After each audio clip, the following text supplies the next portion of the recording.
Bonsoir mesdames, bonsoir messieurs. Nous vous offrons sur ce plateau aujourd'hui Aksa Olangui qui est chantre. Aujourd'hui, elle va nous présenter son album. Cet album qui est d'ailleurs déjà sur le marché du disque pour d'ailleurs déjà l'édification de tous les enfants de Dieu. Hein. Mais même ceux qui n'aiment pas la musique chrétienne, je pense que vous pouvez quand même recevoir quelque chose, je pense. Elle a accepté notre invitation ce soir, Aksa Olangui. Bonsoir. Bonsoir. C'est, on va dire, la deuxième fois que je vous reçois sur ce plateau. Oui, et c'est toujours un plaisir de vous avoir sur ce plateau parce que vous avez toujours des choses à nous apporter et ça nous fait du bien. Je vous dis merci encore une fois. Merci aussi à vous. J'ai parlé de cet album. C'est un nouvel album, on va dire le tout premier. Oui, le tout voilà, premier. le tout premier qui a pour titre d'ailleurs La puissance et la grandeur de Dieu. Est-ce que vous pouvez, puisque vous êtes là, c'est vous l'auteur en fait de cet album, est-ce que vous pouvez nous expliquer déjà le titre, qu'est-ce qu'on doit comprendre par ça? Voilà, merci beaucoup, tonton Jaco. Ce titre m'a été inspiré par le Saint-Esprit dans la prière. Lorsque j'étais en train de faire une observation par rapport à tous mes titres, et je me disais, Seigneur, c'est quoi le message principal pour le peuple de Dieu, pour toute personne qui aura l'occasion d'écouter mes chansons, d'acheter mon album? Le Seigneur me dit, je suis un Dieu qui est grand et puissant. Je veux que tu apprennes à mes enfants à m'adorer, à me louer, même lorsqu'ils ont des problèmes, lorsque tout ne va pas bien, lorsqu'ils sont malades, qu'ils m'adorent. Parce que ma puissance est la réponse à leur faiblesse. Et ma grandeur est la puissance et la réponse à leur petitesse. C'était un peu ça le message que l'Éternel m'avait donné. Ce qui fait que la plupart de mes chansons ont comme fondement ou comme basement le fait de démontrer la puissance et la grandeur de Dieu. Consoler les cœurs, montrer à tout le monde que dans la vie, il y a des hauts et des bas, il y a des combats, mais lorsque ça arrive, notre réaction devrait être celle de le louer, de l'adorer, de l'exalter, même quand tout va mal. Un peu comme cette femme qui avait des problèmes, lorsqu'on a demandé comment va ta maison, elle a dit tout va bien. Donc c'est un peu ça le message principal. Donc vous voulez démontrer au fait un Dieu puissant et un Dieu grand. Voilà. Quelqu'un qui est en train de nous suivre en ce moment, il dirait, ben voilà, d'accord, un Dieu, oui, un Dieu puissant, un Dieu grand, mais en quoi est-ce qu'il est grand, en quoi est-ce qu'il est puissant, comment est-ce que ça démontre sa puissance, comment est-ce que ça démontre sa grandeur? Qu'est-ce que vous pouvez dire? Déjà, la Bible déclare que la nature ne nous enseigne-t-elle pas? Lorsque nous observons seulement la nature, ce que Dieu a créé, je suis médecin, lorsque je faisais le cours d'anatomie, je regardais tout ce que nous avons dans le corps, on peut que bénir le Seigneur. Déjà, on voit ce que Dieu fait de nous, ce qu'il a créé, la terre. Merci de me le rappeler, parce que j'avais complètement oublié d'ailleurs que vous étiez médecin aussi. Voilà. Donc, lorsque j'observe la terre, j'observe les cieux, je vois ce qu'il a créé naturellement comme ça, je peux que le louer, voir comment il est grand, comment il est puissant. Et lorsque je vois ce qu'il fait dans la vie des enfants de Dieu, comment il guérit, il sauve, il console, il opère des miracles, c'est un Dieu qui est grand et qui est puissant. Et la magie dans ça, je peux l'appeler la magie, quelque chose qui est de miraculeux, c'est que cette grandeur, Dieu ne veut pas seulement la garder pour lui-même, il veut la partager avec nous. Raison pour laquelle il veut que nous puissions nous approcher auprès de lui dans l'adoration, en le louant, en l'exaltant, en lui disant ce qu'il est pour nous. Parce que la Bible déclare, assis-toi à ma droite jusqu'à ce que je ferai de tes ennemis mes marchepieds. Donc Dieu veut que nous puissions nous asseoir à sa droite pour le contempler comment il est. Et lorsque nous le contemplons, il nous transfère cette grandeur, il nous transfère cette puissance. Ce qui fait que nous, enfants de Dieu, partout où nous allons, nous devons refléter l'image de notre Créateur. Lorsqu'on voit tonton Jaco, on voit que non, notre Dieu est puissant. Sa façon de parler, sa façon de travailler, il reflète l'image de Dieu, la puissance et la grandeur de Dieu. Donc, si on reste, comme vous avez dit, à ses côtés, si on reste à ses côtés par l'adoration, en le contemplant, en contemplant sa grandeur, sa seigneurie, il peut nous transmettre cette puissance, il peut nous transmettre même sa divinité. Tonton Jaco, sa divinité, moi je pense que notre Seigneur, il a beaucoup de vertus qu'il aimerait bien partager avec nous. Parce que sur terre ici, on ne voit pas, on voit pas le Seigneur, on le voit pas. On le voit au travers nous, ses enfants, au travers de ce qu'il a créé. Donc notre image, notre comportement, notre caractère doit refléter l'image du Saint-Esprit. Je donne un exemple, les fruits du Saint-Esprit. N'est-ce pas les vertus de notre Seigneur? Il est patient, il est bon, il est calme, il est amour. Et que lorsqu'on cite les fruits du Saint-Esprit, il y a tout ça. Ça veut dire que notre Dieu veut que nous puissions aspirer à être comme lui. Voilà, c'est ce que je peux dire. Je ne veux pas aller jusqu'à la divinité, mais ce que je sais, c'est que notre Seigneur veut que nous puissions le représenter valablement ici sur cette terre. Voilà. Avoir porté en nous ces caractères qui sont incarnés par lui-même, le Saint-Esprit. Voilà. Ça. Moi, je reste un petit peu dans la puissance. Vous avez dit, parce que vous avez parlé de puissance, vous avez parlé de grandeur aussi, vous avez dit, en restant constamment avec lui, avec ce Dieu, il peut nous transmettre sa puissance, il peut nous transmettre sa grandeur. Mais en même temps, il y a quelqu'un qui nous suit, qui dit, mais en quoi est-ce que Dieu me transmet sa puissance alors que depuis le temps que je suis avec lui, voilà que apparemment je suis faible, il n'y a rien qui marche. Merci beaucoup pour cette question. Je pense que la Bible déclare que la foi vient de ce qu'on entend. Ce qu'on entend vient de la parole du Seigneur. Le problème, c'est que la plupart des chrétiens ne sont pas conscients de ce que Dieu les a donné. Il peut avoir en lui des dons, il peut avoir en lui des qualités que le Seigneur a mis en lui. Il n'est même pas conscient de ça. Mais lorsque nous allons à l'église, au travers des serviteurs de Dieu, au travers de la lumière de la parole de Dieu, des enseignements, des prédications qui nous réveillent l'esprit, qui nous conscientisent, je me dis, ah, donc le Seigneur, je donne un exemple. Je vais à l'église, le pasteur me dit, l'Éternel ordonne que tu sois puissant. C'est un verset biblique. C'est un verset qui me réveille. C'est même un ordre. C'est un verset qui me réveille. Mais lorsque nous recevons ce genre de verset à l'église, quelle est notre réaction, nous les chrétiens? Parce que dans toute chose, il y a la part de Dieu et la part des hommes.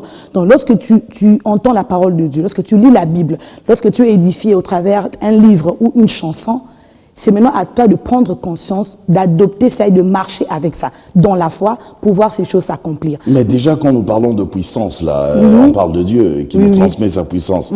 Il ordonne que nous soyons puissants. Alors, quel genre de puissance? Puissance dans tous les domaines, parce que quelqu'un d'autre, en parlant de puissance, il voit une puissance financière.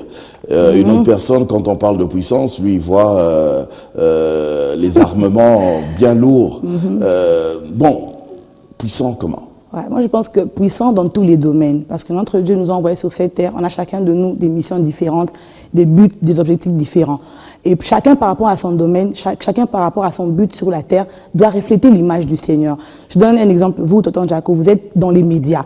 Donc, Dieu ordonne que tu sois puissant dans le média. Il doit avoir une différence entre ceux qui servent le Seigneur et ceux qui ne le servent pas. Donc, Tonton Jaco... Je dois être excellent. Voilà, excellent. Donc, quand on parle de la puissance, on voit l'excellence, on voit tout ce qui est de beau, tout ce qui est de la grandeur. La notoriété. Voilà, c'est bien ça. Et l'élévation, qui est cachée aussi sous l'humilité, parce que lorsque l'élévation vient, il faut être aussi humble pour pouvoir conserver cette élévation. Pas de grosse tête. Non, non, pas du tout. Alors, puisque nous parlons de l'album, moi j'aimerais déjà proposer d'entrée de jeu un premier clip à nos téléspectateurs. C'est bien d'ailleurs, vous lancez un album et vous venez déjà avec quelques clips. C'est bien, c'est bien.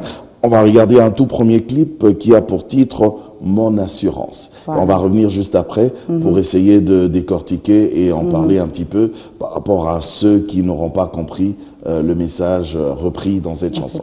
On regarde ça.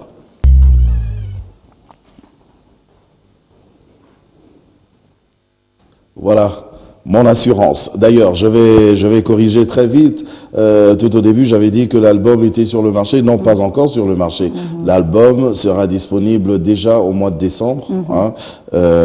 Si tout va bien, non, tout va bien, tout ira bien d'ailleurs, puisque c'est un album dédié à notre Seigneur. C'est pour démontrer sa puissance et sa grandeur. Mon assurance. Qu'est-ce qu'on peut retenir? C'est quoi le message? Voilà. Le message principal, c'est de... Là, vous parlez toujours de Dieu. Hein? Oui. Voilà, c'est de... Qui est votre assurance. Bien sûr, notre Dieu. Jésus, mon assurance. C'est bien ça le titre de la chanson. Jésus, mon assurance.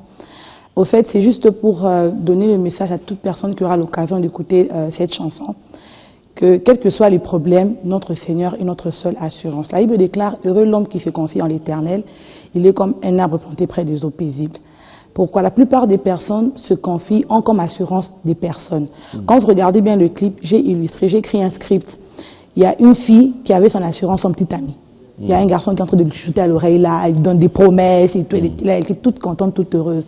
Et à la fin, ça n'a pas marché, elle était déçue parce que son cœur, elle avait comme assurance une personne de ce monde. Elle était toute en larmes. Voilà, elle était toute en larmes, à la fin, elle pleurait. Juste pour montrer que quand je dis « Malu baba yebi sakana » donc les paroles qu'on m'a données ne m'ont pas apporté la richesse, ne m'ont rien donné. Mais mon espérance en l'Éternel m'emmène près des eaux paisibles où je ne manquerai de rien. Parce que lorsqu'un arbre est planté près des eaux paisibles, il y a l'eau qui est là en train de l'arroser à tout moment, qu'il vente, qu'il neige, qu'il y ait la saison sèche, qu'il y ait la saison de pluie. Il est permanent, il est permanent près de l'eau qui est en train de l'arroser, de lui donner la vie. Ce qui fait qu'une personne qui se confie au Seigneur ne sera jamais déçue. J'ai juste démontré que notre assurance, c'est le Seigneur. On n'a rien à craindre, on n'a rien à peur, on n'a pas à avoir peur, mais au contraire, on a juste à nous donner au Seigneur, à avoir assurance en lui, avoir foi en lui, à nous confier juste en lui pour avoir un avenir meilleur. C'est un peu ça. Vous pouvez également, mesdames, messieurs, nous envoyer vos questions, vos suggestions par SMS à ces numéros de téléphone qui sont en train de défiler au bas de vos petits écrans. Ce sont des numéros orange, bien sûr. Alors, quelqu'un dit, pourquoi est-ce que je dois mettre mon assurance, je dois placer mon assurance en une personne que je ne vois pas? On pense même que chaque fois que vous parlez de Jésus-Christ, c'est un peu comme une histoire, un conte de fées ou quelque chose juste pour faire plaisir aux enfants. La Bible nous définit la foi comme une ferme assurance des choses qu'on ne voit pas mais qu'on espère. Donc quand tu as foi en Dieu, tu crois en lui, tu crois en une personne que tu ne vois pas mais tu sais qu'il t'écoute, il t'entend. Et il voit tes peines, il voit tes souffrances, il voit tes malheurs et un jour, il finira par agir. Parce que la même Bible déclare que même si la prophétie tarde, attends-la, elle finira par s'accomplir. Il y a des preuves qu'il m'écoute? Comment? Il y a des preuves qu'il m'écoute quand je parle? La Bible déclare que les brebis reconnaissent la voix de leur berger. Donc lorsque tu pries au Seigneur d'un cœur sincère, il te répond. Notre Bible nous dit aussi que Dieu répond, parle tantôt d'une manière ou d'une autre. Dieu, quand il veut nous parler, tu peux être seul dans ta chambre en priant, tu peux recevoir une présence, une consolation, une paix intérieure. C'est juste une réponse que Dieu t'a exaucée. Certaines personnes voient des révélations, des visions, des songes.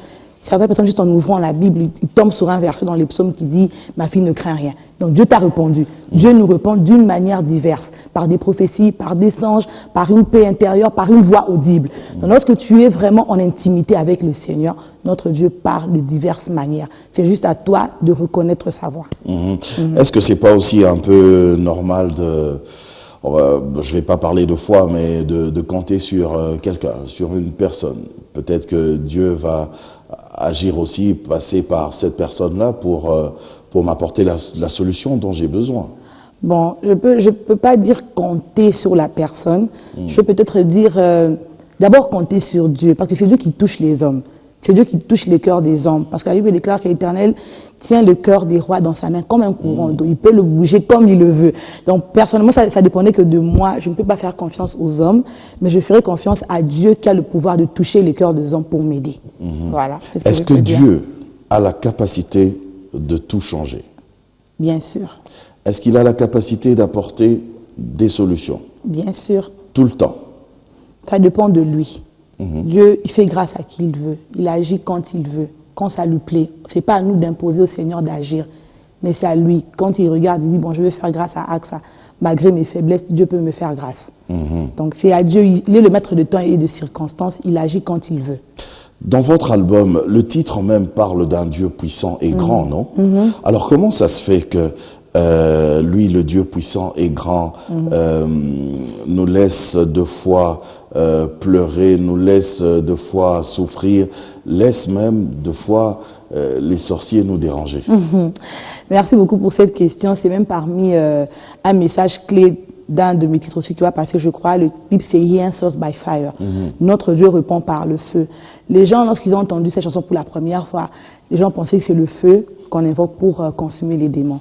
Mais moi, Dieu m'a parlé, lorsque je lisais l'histoire du prophète Élie, lorsque Dieu a répondu par le feu pour démontrer sa puissance, pour démontrer qu'il était... Le prophète Élie face au prophète de Baal. Voilà. Alors Dieu me dit, il y a un truc qui se passe lorsque vous m'invoquez.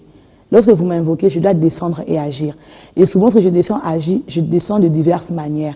Des fois, lorsque je te regarde, je vois dans ma fille Aksa, avant que j'agisse dans sa vie pour la donner du bonheur, je dois la faire passer par le feu. C'est-à-dire qu'il me fait passer par des épreuves, comme il l'a fait dans la vie de Job. C'est pas tout ce que nous rencontrons comme obstacle ou malheur qui vient forcément du diable.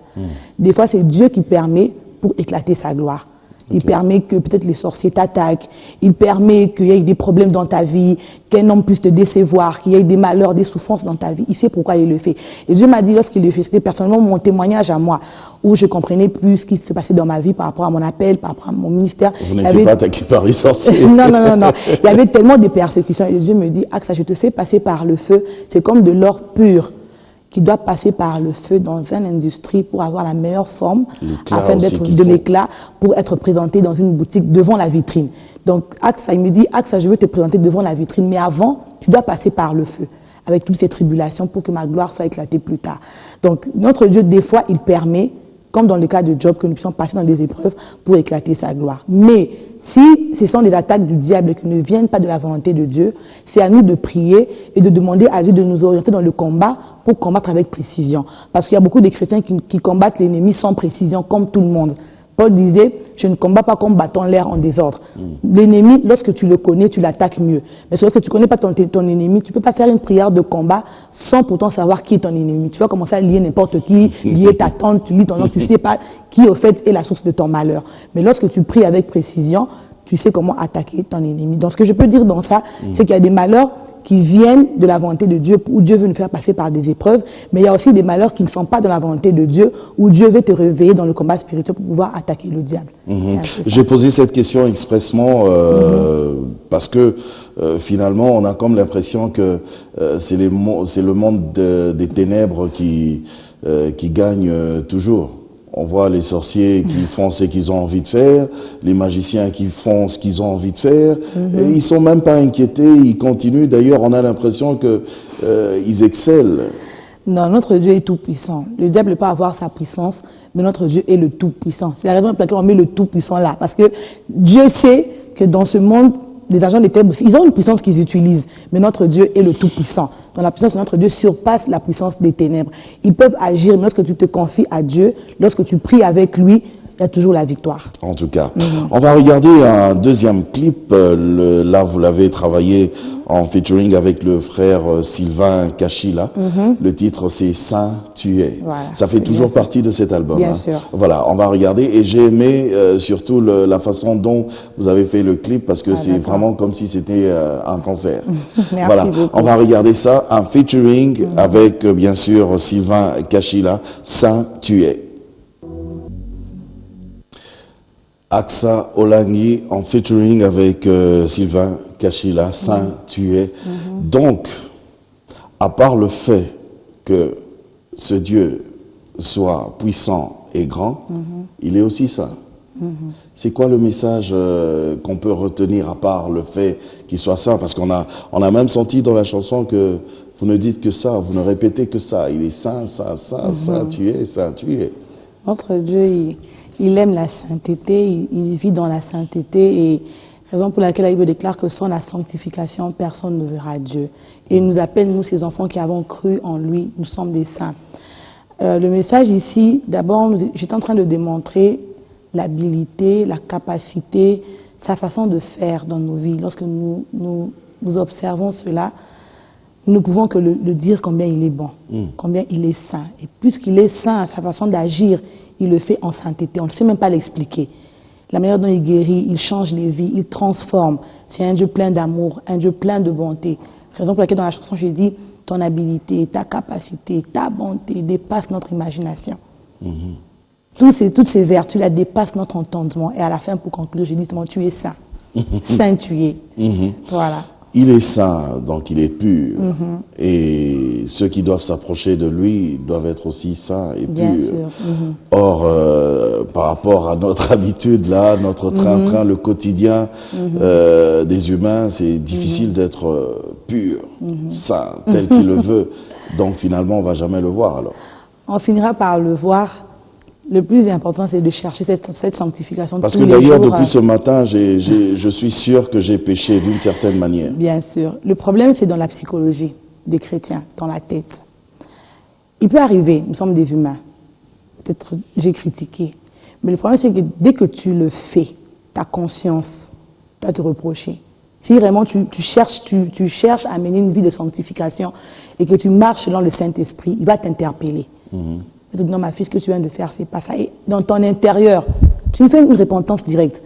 Tu n'as pas besoin d'attendre la prière de 20 heures avant de te coucher pour faire comme d'habitude, l'adoration, repentance, le sang de Jésus. Non. C'est chercher la sanctification à chaque minute, à chaque heure, à chaque moment. Parce qu'on ne connaît ni l'heure où il viendra, ni le temps, ni le jour. Mais le plus important, c'est dans ta psychologie, dans ta tête. Dès que tu le fais, comment tu réagis? Tu trouves ça normal de tomber dans l'impudicité, puis tu dis, bon, je vais faire la repentance même demain. Tu trouves ça normal de séduire, de mentir. Mais quand tu le fais, quand c'est arrivé, on ne sait pas c'est arrivé à quel moment. Mais est-ce que ta conscience te reproche? Dès que tu te reproches et que tu fais la repentance à chaque moment, à chaque minute, que tu cherches cette sanctification. Et la repentance, c'est pas seulement tu mens aujourd'hui, toi tu tombes dans l'impudicité aujourd'hui, tu fais la repentance, tu dis bon Dieu m'a pardonné, demain je vais continuer. On doit avoir les fruits de la repentance. Lorsque tu te repens, moi j'ai défini la repentance comme le fait d'abord de comprendre, d'accepter que tu as fait le mal et que tu demandes pardon, que tu prends la résolution de ne plus le faire. C'est au fait, c'est la repentance. C'est pas, tu te repens aujourd'hui, demain tu refais la même bêtise, tu demandes encore pardon. Non, là Dieu ne marche pas avec toi. En fait, chercher la sanctification, c'est chaque minute, chaque moment, et enfin prendre la résolution avec la force du Saint-Esprit de pouvoir résister à ce mal pour voir Dieu un jour. Voilà. Alors, qu'est-ce que je peux considérer comme sale dans ma vie? Parce que, bon, il y a certaines personnes, par exemple, qui ne sont pas dans l'impudicité, qui ne prennent pas d'alcool, qui ne fument pas. Qui sont des saints. Mais ils vont même pas à l'église et ils parlent même pas de Dieu comme vous, là. Alors, eux, c'est comment? Ils vont aller directement au ciel, alors? Non, la Bible déclare que nul ne vient qu'au Père sans passer. Ils sont pas dans tous ces dérapages-là. Ils sont très propres. Ça, c'est bon, parce qu'il y a aussi des personnes qui vivent dans des principes. Enfin, moi, j'aime bien aussi des personnes qui vivent dans des principes. Il y a des personnes qui ne connaissent pas le Seigneur, mais qui mènent une vie de principe.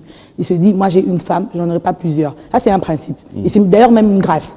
Déjà qui ne connaît pas le Seigneur, mais qui se donne une discipline de mieux vivre.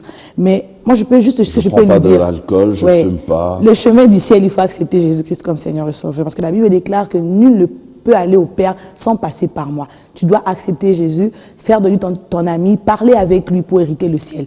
Donc, même si tu mènes une vie de principe, une vie de discipline qui te permet de ne pas mener une vie sale, voilà, d'être propre par principe, mais il faut ajouter maintenant Jésus dans ta vie pour hériter le ciel. Parce donc, que même si je suis propre par principe, tant que je ne passe pas par Jésus, ça ne marche pas. Il faut passer par lui. C'est le seul chemin. C'est l'unique chemin. En tout cas. Alors, j'aimerais que vous puissiez me parler un petit peu de, parce que ça c'est un featuring, que vous me parliez un petit peu de votre expérience aussi avec le frère Sylvain Kachila. Quand vous lui avez fait cette proposition, comment il a pris ça? Comment vous avez travaillé? C'était quoi l'atmosphère? Parlez-nous-en un petit peu. Merci beaucoup pour la question. J'ai rencontré le frère Sylvain. Une fois, j'étais invitée à un concert qui a été organisé par l'église Logos Rema, par la jeunesse. Et lorsque je suis arrivée là-bas, frère Sylvain était parmi les invités. Donc, il a chanté. J'ai beaucoup aimé sa voix, j'ai beaucoup aimé son esprit. Et j'avais pas fait un effort de le voir après l'événement. Alors, quand je suis en train de composer cette chanson, le style que je voulais dans ma tête, maintenant, je me rappelais du frère. Je me suis dit, j'ai vu un frère le jour de la concert. Avec une grosse voix. Avec une grosse voix. J'ai aimé son style. C'est au fait cet esprit-là. J'avais les paroles, mais je n'avais pas de mélodie. Mais je voulais au fait cet esprit, l'esprit, la manière dont le frère Sylvain chante, son style au fait. C'est ce que je voulais. Et j'ai fait tout. J'avais demandé son numéro de téléphone. Je l'ai contacté. Il est venu, on a prié. Je lui ai donné les paroles. Et il a créé, il avait sa guitare. Il a commencé à créer la mélodie. Il a créé la mélodie. Et 2 jours après, il a appelé un autre frère aussi que j'aime bien, le frère Joby. On l'appelle souvent Joby. Mais c'est Joël Bombay. C'est aussi un très bon ingénieur, un très bon arrangeur. Et qui travaille en collaboration avec le frère Sylvain.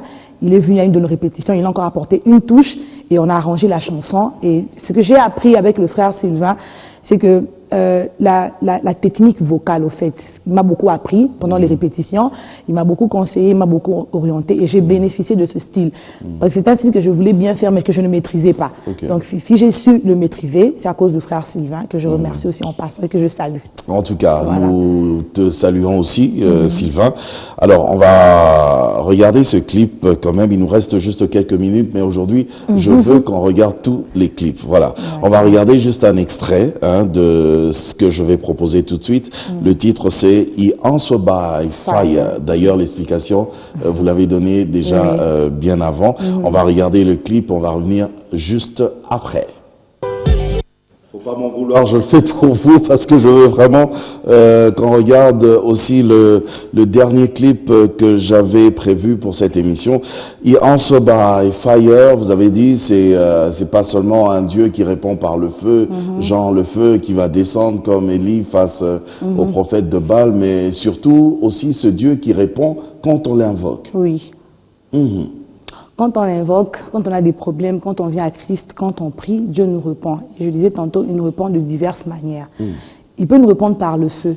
Et lorsqu'il répond par le feu, c'est pas nécessairement pour consumer les démons et tout. Il nous fait passer par des épreuves. C'est ce feu-là. En fait, les épreuves, c'est ce que j'appelle le feu. Il nous fait passer par le feu pour que nous puissions grandir, pour qu'il puisse nous enseigner, pour qu'il puisse nous former, pour nous donner une belle forme qui aura de l'éclat aux yeux des hommes. C'est un peu ça. Et pour certaines personnes aussi, peut-être qui ont des problèmes, qui nécessitent une intervention divine, Dieu aussi envoie son feu, peut-être pour consumer des trucs qui ne confessent pas la Seigneurie de Jésus dans nos vies. Donc c'est un peu dans ce sens-là que j'ai été inspirée de composer cette chanson que moi j'ai composée. Un feu qui nettoie. Voilà. Qui purifie. Qui purifie, voilà. Oh. Qui nettoie, qui purifie, qui sanctifie, qui rajeunit, voilà. En tout cas. C'est un peu ça. Alors, il y a un clip, le tout dernier, d'ailleurs, je crois qu'on va clôturer l'émission avec ce clip-là, que vous avez travaillé en featuring avec Michel Bakenda. Le titre, c'est Mobokoli Ya Bolingo. Voilà, c'est un titre qui a été composé, écrit par le frère Michel. Alors que j'étais au studio, dans le même studio, il a fait un tour et il a écouté mes chansons. Il dit, je vais dire en lingala, il dit, c'est oiseau, bien, anglais, les qui, il a payé moi, mon lingala, toi, na Congo, il m'a payé moi rumba. Alors, il demande mon numéro à l'ingénieur, on lui donne mon numéro, il m'appelle, non, c'est Raksa, na Sepeli, Ozana Moussala, tout ça, t'es au studio, mais j'aimerais te proposer une chanson, j'aimerais que tu chantes en rumba, parce que t'es congolaise, et la rumba, c'est la musique congolaise. Déjà, j'aimais bien la musique rumba quand les autres chantaient. Je donnais comme Marie Moussa me chanter. J'adorais la rumba quand elle chantait, mais pas moi. Je ne voyais pas la rumba avec moi.